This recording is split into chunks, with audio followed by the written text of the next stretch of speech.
drummer band Superman is Dead, Igede Ari Astina alias Jerings, langsung ditahan di rutan Polda Bali setelah ditetapkan sebagai tersangka pada Rabu 12 Agustus lalu. Polda Bali menetapkan Jerings sebagai tersangka kasus pelanggaran Undang-Undang Informasi dan Transaksi Elektronik atau Undang-Undang ITE, seperti dilansir Tribun Bali. Direktur Reskrimsus Polda Bali Kombes Polisi Yuliar Kusnugroho pada Rabu sore mengatakan penetapan tersangka dan penahanan Jerings sudah berdasarkan SOP dari kepolisian dan sudah berdasarkan 2 alat bukti serta saksi ahli dan para saksi.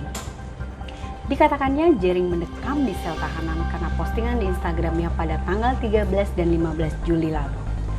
Tanggal 15 Juli, Jering bilang bahwa ada konspirasi busuk yang mendramatisir seolah dokter yang meninggal itu hanya tahun ini, agar supaya masyarakat takut berlebihan terhadap COVID-19. Penetapan tersangka ini juga karena tim penyidik menilai unggahan Jering di Instagram yang menyebutkan Ikatan Dokter Indonesia atau IDI merupakan kacung WHO, memenuhi unsur pencemaran nama baik. Setelah dikaji semuanya, polisi menganggap bahwa unsur delik itu membuatkan satu pencemaran nama baik, penghinaan, dan menimbulkan permusuhan kepada IDI sudah terpenuhi sesuai dengan Undang-Undang ITE.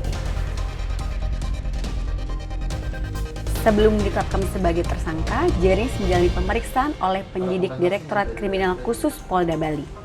Ia diperiksa oleh penyidik atas laporan IDI Bali karena diduga melakukan tindak pidana sebagaimana yang diatur dalam Undang-Undang ITE dan atau pasal 310 KUHP dan atau pasal 311 KUHP.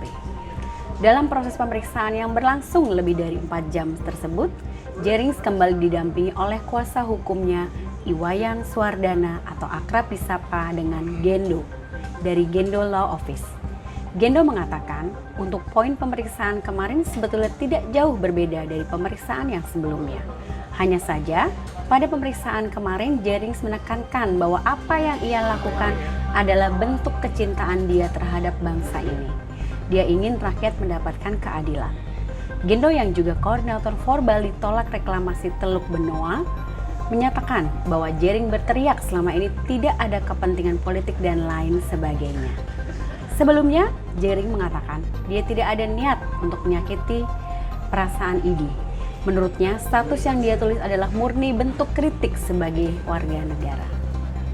Gendo menegaskan bahwa kliennya tidak punya kebencian dan niat menghancurkan atau menyakiti perasaan orang lain dan juga orang-orang yang ada di IDI.